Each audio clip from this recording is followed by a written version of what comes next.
রকম মনস্কামনা নিয়ে আসে, তো এই বাবা তার সেই মনস্কামনা পূরণ করে। যেমন দেখুন, আমার একটা মানে একটা বিপদে পড়েছিলাম, তো আমার সেই কাজটা হচ্ছিল না। তারপর থেকে আমি এই মন্দিরে আসি, এসে বাবা যা যা পছন্দ করে, যেমন ধরুন সিগারেট, কেউ দেয় মিষ্টি, কেউ দেয় যার যেরকম ক্ষমতা সে সেটি দেয়, দিয়ে তার সেই মনস্কামনা পূরণ করা হয়। করলে বাবা সেই তার কাজটা পূরণ হয়, যেহেতু কাজটা পূরণ করে দিয়েছে সেই জন্য তার মনস্কামনা পূরণ হয়। ধন্যবাদ দাদা। ঠিক বলতে পারলাম তো?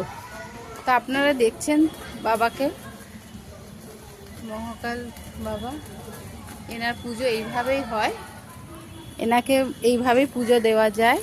তো আজকে আর ইনি যেমন খুব কথা শোনে।